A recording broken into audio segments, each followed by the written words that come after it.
welcome to another lecture of the course Aquaculture. Within the major topic types of farming systems, today I am going to discuss about examples of intensive aquaculture system, recirculatory aquaculture system and cage culture system. Now, one by one, first we will discuss about recirculatory aquaculture system. As the name indicates, uh, what happens, we here use the water again and again for the culture. Why this was needed? Because most of the growth in aquaculture has been in the inland regions, and we have been utilizing fresh waters in aquaculture with a lot of wastage of fresh water. We all know that fresh water is precious, and we do not have infinite supply of fresh water. We are living in a crisis zone of fresh water. So this technology was made available where we can use the same water again and again. Here in RAS, what happens? Water is recycled and reused after getting it filtered using mechanical as well as biological filters to remove suspended matter as well as metabolites. So that is one of the things that is used in RAS. This method is used for high density culture of various species of fish. Here we can use fishes at very high stocking density, since we are taking control of many of the factors. So the stocking density is increased like anything, and we get very good yield. The reconditioned water circulates through the system, and not more than 10% of the total water is replaced daily. In fact, some of the RAS experts, they can utilize more than 90%, even sometimes 98, 99% have also been reported, but not more than 10% you need to replace. So that is relatively very less when we were earlier using the freshwater aquaculture without RAS.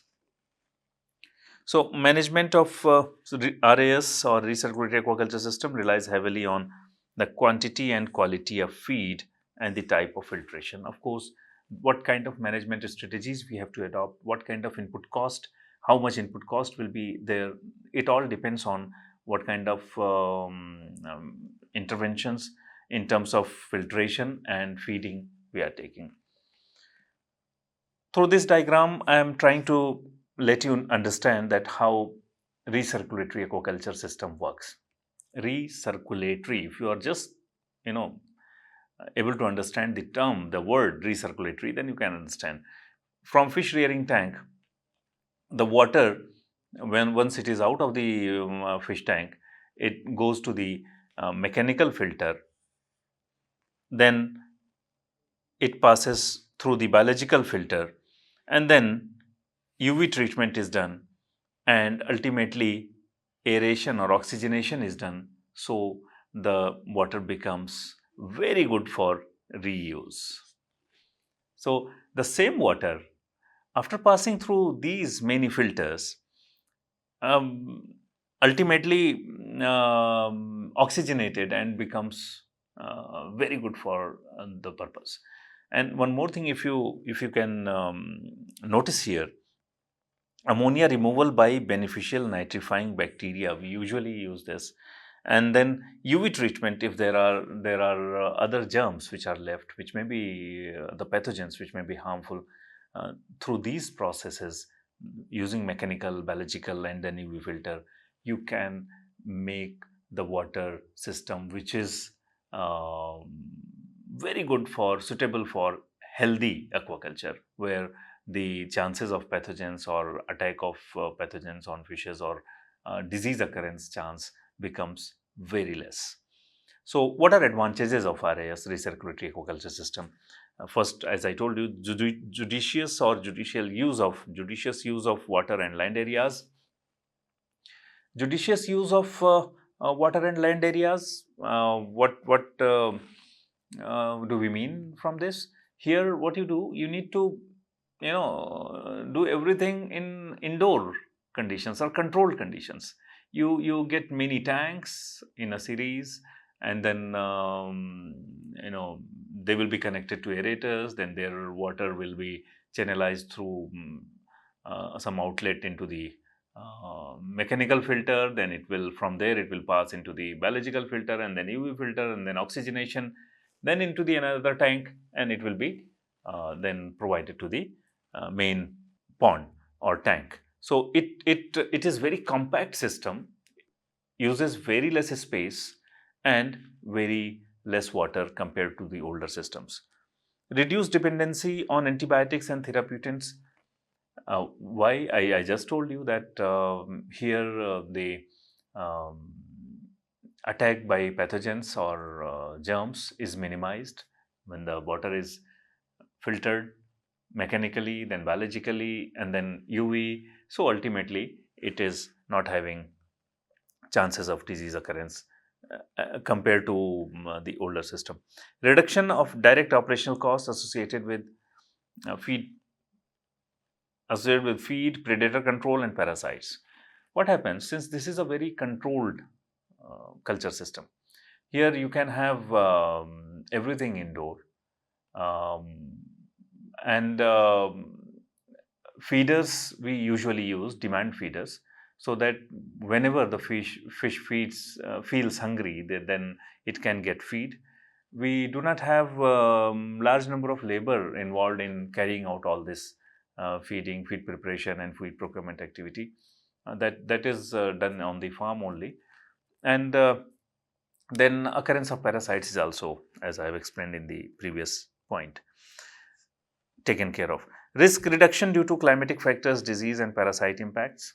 Since everything is indoor, so climatic factors or other outside factors which could have hampered the system, the functioning of the system, they are also taken care of. And parasite we have already discussed. Disease and parasite we have already discussed. Enable production of a broad range of species irrespective of temperature requirements. Since this is in controlled condition, you can control temperature as well, depending on say for example, in certain parts of the country, the water temperature goes drastically down in winters.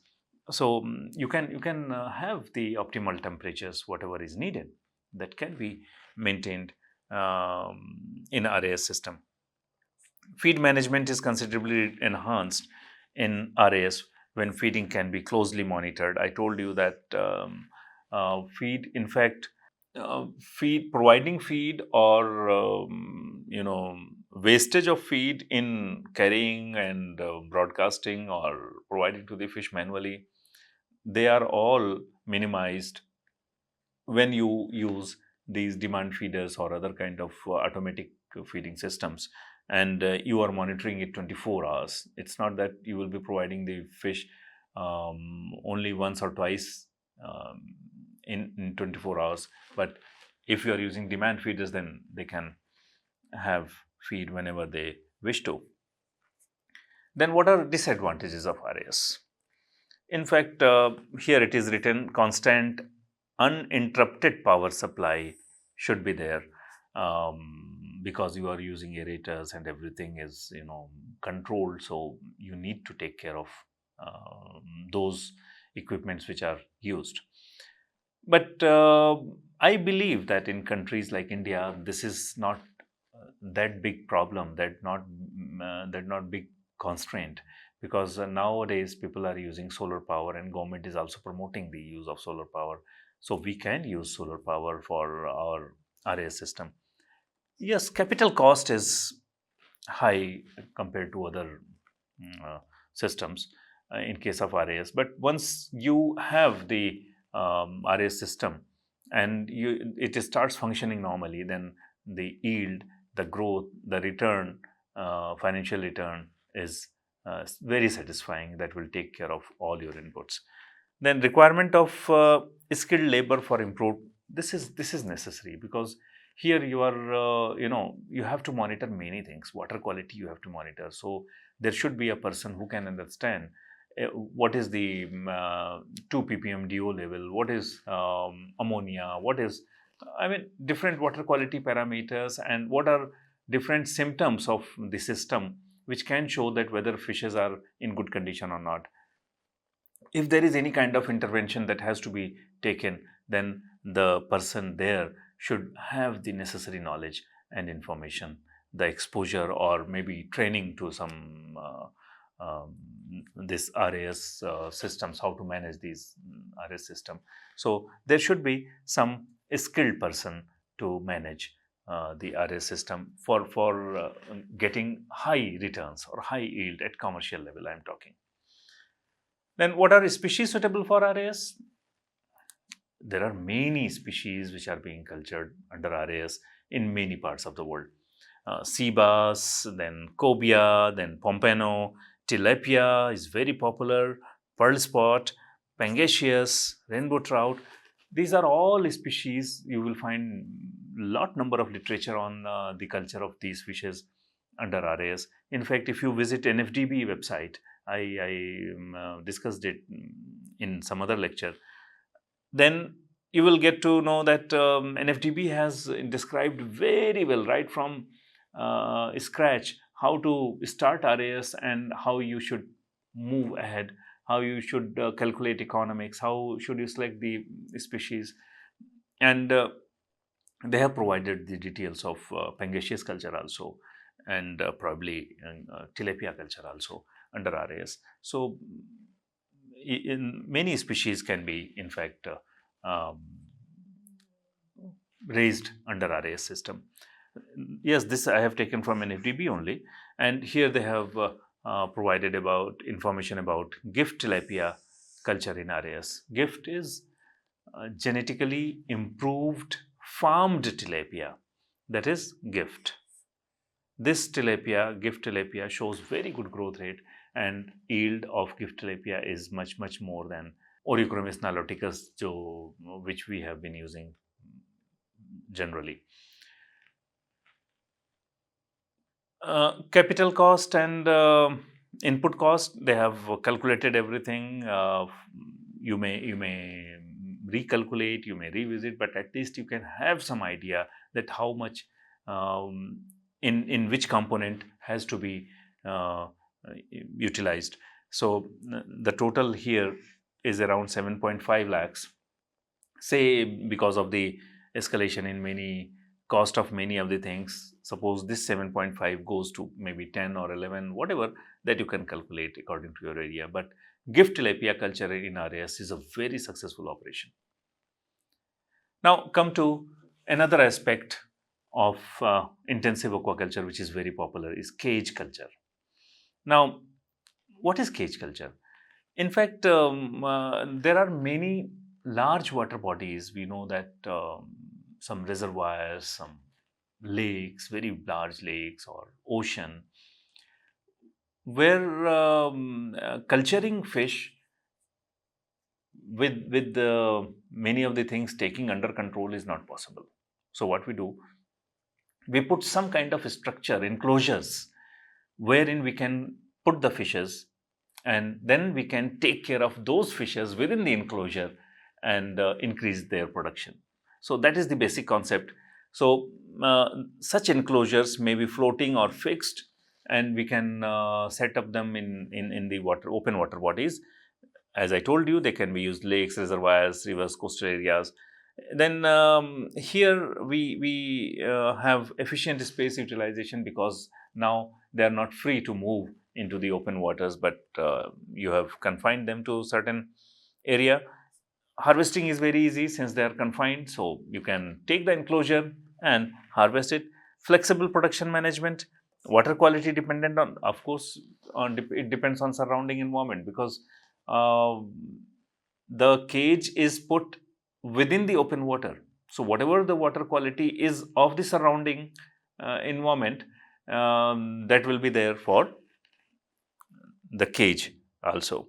Need for regular net maintenance, the net we use to prepare the enclosure, and then there is risk of escape. That's why if we are doing regular monitoring and taking appropriate action whenever needed, that risk may be overcome. Just an example again, I have here. You can see the series of cages which are put in the open waters, and production is going on. Now, how to select site for cages? Um, what is the criteria? Protection from high winds or typhoons. It should not be set up in those regions where there are natural disturbances, climatic disturbances, especially those which can damage the cage.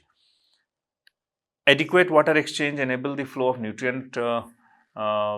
It should also be in such an area where it's not like nutrient are settling in that place only, and it is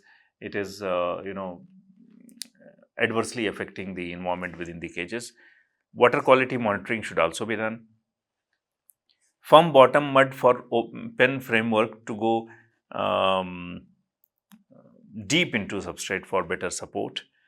Um, in case of pens, we need that kind of support where bottom, because in case of pens we do not have the bottom constructed or enclosed. The bottom is of the water body only in case of pens, but in case of cages we do have bottoms also enclosed. So this problem is also taken care of in case of cages where bottom is also having the same kind of net or enclosure.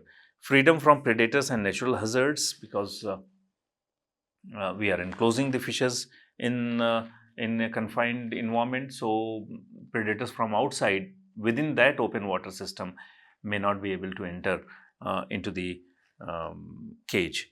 Accessibility to source of inputs including labor and market, and whenever we are setting up this, then we should take care that whether through boat or some other means you can go to that place and provide whatever is needed, feeding, what you are doing for harvesting, for giving some kind of water quality treatment.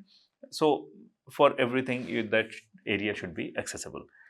Design and construction. Fish cages are built around the same basic design concept: net enclosure supported by a rigid framework. That is the basic concept. I told you that an enclosure has to be there, and that enclosure is of the net. So the net needs some kind of support. A cage is like an inverted mosquito net with the cage bottom made of the same netting material used for its four sides. The size area of cages cannot exceed 1000 square meters. I mean, it's not that technically this is not possible. This is possible technically, but practically there may be certain kind of problems. For example, the strength and support at the bottom. When you are having very large area, then the nets may not support that well to all the fishes which you are stocking. And manageability of operation. Cages which when we do harvesting in case of cages, we simply take out the enclosure and of nets and take the fishes to one corner and then harvest them. So that becomes problematic if you are taking very large area cages. Fish cages may either be fixed or floating. Both types you can use depending on your requirement. Cages are individual units for, it depends again on your objective, either seed production or grow out, whatever you want, you can do within those cages. How cage operates? Basic procedures involved in management of cage culture are very much like those in pond culture. In fact, you have got one confined environment, then you do whatever you want to do as you were doing in case of ponds. So, you have to stock it, rear, and harvest. So, stocking, rearing, harvesting, that's the same thing. Here, since all sites are open within the open water, so you have to take care of feeding and other things accordingly. So that strategy has to be monitored. Soon after construction, the cage is completed. Preparations are made to procure fry fingerling. The same thing, stocking. I told you, pre-stocking management, stocking management, post-stocking management. Here also you will have to follow the same thing in a different way because the environment is different, the system is different. Cage reared fish may or may not be fed, supplemented, or artificial diets, depending on the stocking density, of course, what kind of intensification you wish to go for cage culture, in cage culture. Depending on that, you will have to decide the feeding. In one of the examples in Philippines, milkfish showed the adequacy of ration composed of 77% rice bran and 23% fish meal.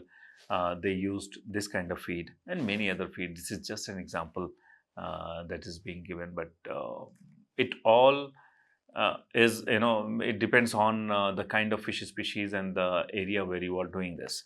So that can be used.